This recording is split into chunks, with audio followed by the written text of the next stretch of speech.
Welcome everyone to MailFuzz TV. I am Peter and today I'm going to be talking about Constellation Season 1 Episode 3. It's called Somewhere in Space Hangs My Heart. So, spoilers for the episode, and this one definitely opened up some lines of thinking, some theorization to come from this. The big thing for me was a realization early on in the episode, and maybe this is something that I should have noticed before, was that we're following two versions of Caldera, of Jonathan Banks' character. Because we saw the one that's on the ship. There's the one on a cruise ship, who we saw do an interview before, sort of on TV, talking about what's going on with the space station. And I think at the time, I took that as him still doing the job that he was otherwise doing for the rest of the episode. It's become clear in this episode, though, because it directly cuts between backwards and forwards and often does a little shot focusing on the Cal device, lighting up or whatever in between. But it becomes very clear that we're following two versions of him. And one of them is miserable. He's on a cruise ship. He's there to speak to sci-fi nerds about going to space, and specifically to the debate this guy who's there to denounce and sort of like expose the lies of the space mission, some conspiracy theorist, and he has to have this debate with him. And I couldn't help but notice as well that when he's talking about writing a book about his life, his autobiography, this theorist guy says, "You didn't even get the name of your first dog right in your book. It's full of inaccuracies." And of course, immediately I was like, oh, that sounds like Joe with all these different versions of events from history. So I'm thinking, wait, we're seeing two versions of him. What's going on there? And it did kind of sort of like come together as the episode was going on that he has basically went through exactly what Joe's went through. Where some time ago, well, it's not even some time ago, I think he specifically says 1977, Apollo 18, when he went to the moon and he came back, this seems to have happened to him, where he has switched places with an alternative version of himself, and we're seeing the two different versions play out. One, of course, is this guy on the ship, who, the story goes in this universe that he came back with two dead astronauts, and he was the only survivor of Apollo 18. But he remembers them being alive until after he woke up, and all of a sudden they were dead. Which I would then presume that the Caldera we're saying, the Bud Caldera, who's going by... This is actually confusing, because they've got different names. They've got different first names. And the one on the ship says his name's Henry, presumably meaning that was his original name, because the guy goes, wait, Henry? So presumably, in this Earth, he's known as Bud, but his real name is Henry. But that means that the one in the other universe who's doing all the science experiments and is working with the Cal and trying to do all that stuff, and he's at the space agency, he's talking to Joe's daughter in this episode. That means that he's going by Henry, but he was originally Bud. Yes, I think I've got that. Anyway, the name part's confusing, but like the actual logistics of the two versions of the character, I do think I understand, which is that they swapped places a long time ago, and we're cutting between them, and this episode makes it explicitly clear, especially by the end where he flat out just says some of this to this theory guy, this conspiracy theorist, before throwing him overboard the ship, which did make me laugh because he hit lots of things on the way down. That's always funny to me.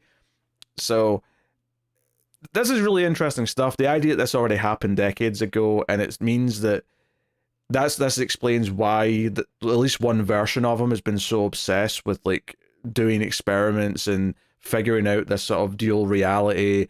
And he talks about quantum physics to the daughter, and it kind of explains this idea of like two different versions existing at the same time, and then one, it's not until you look and decide which one it is that it becomes solidified. But there's this weird both existing at the same time thing. Like he goes into it. I'm not even going to begin to sort of try and explain what he said again, but he goes into it and it kind of like, okay, so this is what the show's about, and it makes sense that he's motivated to look into this and try and figure it out because he knows he's switched over, which means that the Caldera, the Jonathan Banks that's with the main Joe, the Joe we're following throughout this episode, the one we've been following throughout the show, it means that he actually came down with 2 dead crewmen, but then when he like woke up after blacking out, they were both alive, which for him is probably quite a good thing. That was probably quite a pleasant surprise, I would imagine.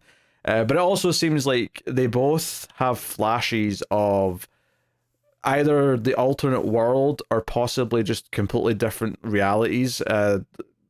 Caldera in the main universe at the end, who has a bit of a sort of romance night with the Russian lady. What was her name? Irene. He has this weird flash where he sees her as a corpse, and there's even a point earlier in the episode when Joe's looking for who wore that type of outfit, that type of that cosmonaut outfit that she saw on the dead body. The photo of is actually of her when she was a cosmonaut when she was younger, suggesting that maybe in an alternate Earth she was killed in space and has been floating up there and maybe floated through the dimensions when the Cal device turned on or whatever. Like, there's a lot of like pieces to kind of sit and speculate over the details. A lot of details, and the details are relatively solid. Like, the concept of the show, like, always was something that sounded appealing to me.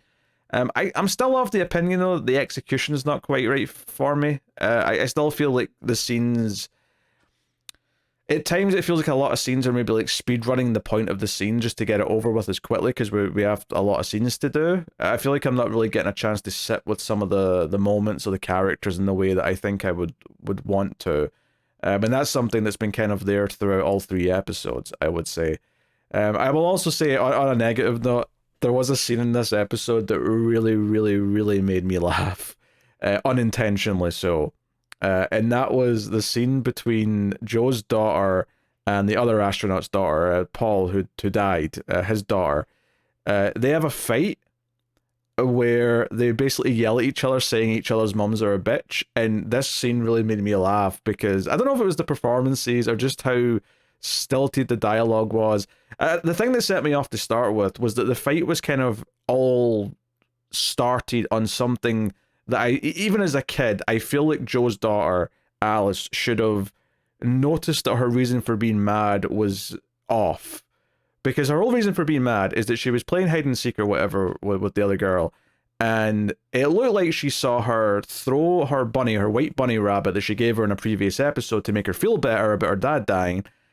She sees what looks like her throwing it into a puddle and stomping on it, and it gets all filthy, and she's upset, and she runs out, and she sees her friend there, and the friend's like, "Oh, there you are," and she's holding the bunny in her hand, and it's perfectly clean. It's, you know, it's still white. It's perfectly, you know, pristine. And Alice can clearly see this, but she still picks a fight and says, "Why would you do that? Why would you do that to my bunny? And do it to your stupid bunny." And then they start yelling about each other's mums being bitches. I thought this scene was hilarious. When Alice picks up the bunny at the end and looks at it and sort of suddenly realizes, oh wait, it doesn't look dirty like it's been in a puddle. That also made me laugh just because I thought it was immediately obvious the second she showed up with it. I feel like when it was stomped on in the puddle, it was so clearly completely like discolored, right? It didn't look white anymore. It looked filthy. And I think the fact that she didn't see that and sort of question it, like, I thought what was going to happen was she was going to notice it and go, oh, never mind, that's weird, and like have like a weird deja vu or like glitch in the Matrix kind of moment, which is what Joe's constantly having right now. It seems like Caldera's having that on a frequently normal basis. So instead, we get this fight, which I thought was poorly written and poorly acted, and I had a good time laughing at it. So not the reaction they wanted from me in that scene, I'm sure, but worth mentioning. All the Caldera stuff, like I think the again, it's the core piece of information, the revelation that he already went through this decades ago, and he is swapped over with another version of himself. Now the question then becomes, are we just dealing with 2 realities here, and like the 2 of him that swapped over, has the 2 Joes just swapped over the same 2 worlds? Is Joe 2 in the same world as Caldera 2 or Caldera 1 now? Actually, no, if they've both swapped over, they would both be the same number. It'd be one both ones would have went to World 2 and both twos would have come to World 1? Or are we dealing with just infinite worlds here? So the world that the other Caldera's on is nothing to do with the world that the other Joes went to, right? The one that we've not been seeing. Because we've been mainly seeing the same Joe, right? And I feel like that's important, at least for a while, to give us an anchor. Like, there's something that we know we're always looking at the same person of. At least I hope we are. It seems like it would be weird if we weren't, especially since you're doing all this, weirder stuff with Caldera, where it's like, oh, we're seeing multiple versions of him. So I'm not sure. It's funny, last episode I speculated, I was talking about how, is there differences for anyone else? Obviously Caldera also having swapped worlds or realities definitely completely, answers that. But even earlier in this episode, because I was debating, have we seen any differences that are in the rest of the world, or is it just to do with her daughter? Is it just her? And one of the first things that happens is that they're at like a lunch or something with the dead astronaut's wife, and Joe calls her, I think, Erica, or maybe that was the correct name, but she gets her name wrong, and it's clearly something that's changed. This wife's name is different in this version of reality, and she gets quite upset about it. So I thought that was like I sort of chuckled at that, not because it was funny or like it was bad or anything like that, but just it was funny because of what I was theorizing last time. It gave me a chuckle because I'm like, okay, that answers that question. There are other differences, this wife's name being one of them. And then obviously Joe throughout the episode keeps seeing some different things. She sees the dead astronaut at one point when she's at his grave, and he's got the crutch and he's wearing the blue outfit as if he's the one that came back, which suggests that there was a world where maybe she died instead of him. In fact, maybe on this Earth, she was supposed to be the one who died and he was supposed to be the one that came back. So we're getting into kind of like, I don't know, not fate. Well, maybe fate. I don't know. It depends how you mix fate with quantum physics and shit. But just, interesting ideas. It also further doubled down a little bit on the idea of her having a relationship with that other guy in the agency, because he goes to touch her head at one point and she backs away and is like, what the hell? Meanwhile, her husband, Magnus, he kind of pulls away from her a couple times. Eventually, when she goes in for like an intimate moment, he does kind of give into it, and then points out that it's weird. It's like she likes him again. When she asks, am I different? He's like, yeah, you look at me differently.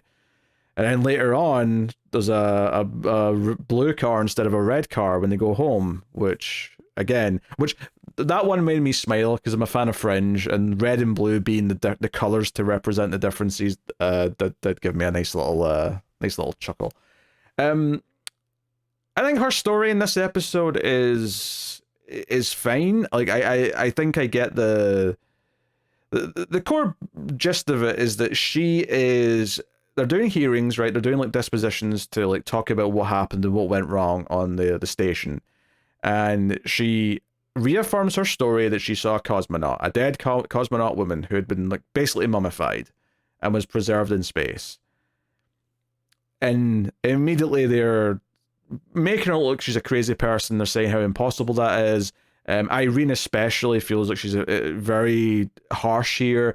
And part of that may be that she doesn't want anyone to actually blame like the former Soviets for this accident. Or maybe it's just about culpability and who has to pay for things now. Whatever it is, maybe it's a pride thing. But she's very, very stern about it. And they keep trying to say, hey, there's these like trash bags that were used on some space missions with the same color. Maybe it's them that you saw. Maybe you just saw one that was in the shape of a body. Maybe that's all it was. They question if she's had any other like moments where she might have hallucinated and things like that.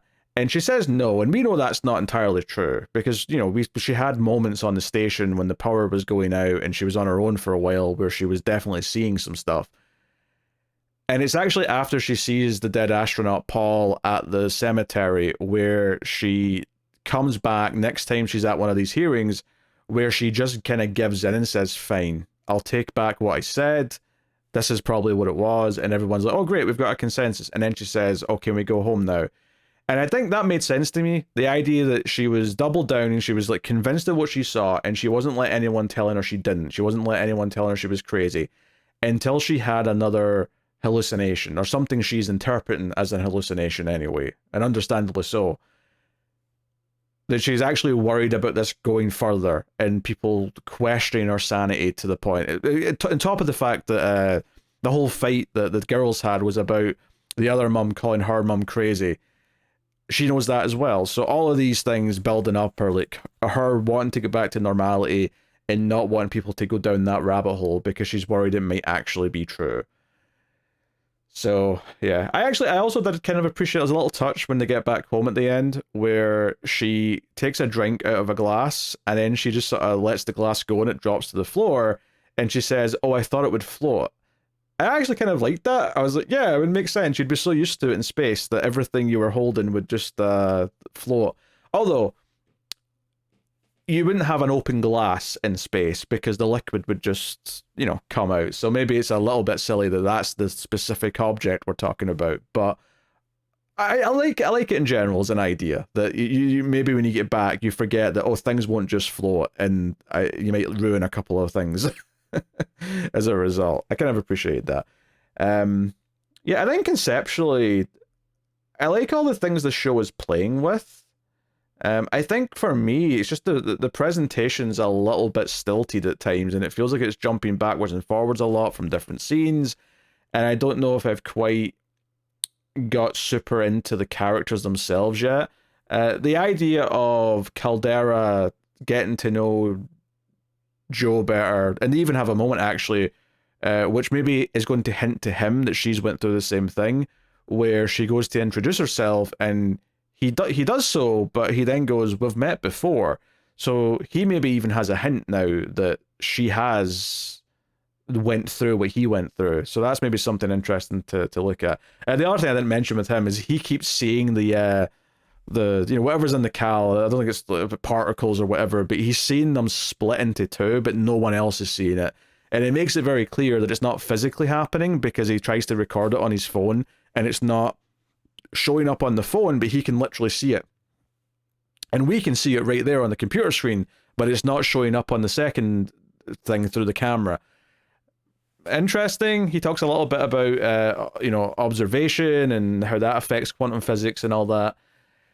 I am definitely intrigued by the concepts here. I still don't like the bookend scenes for the most part, especially in this one where I felt like we were getting into some of the concepts without it.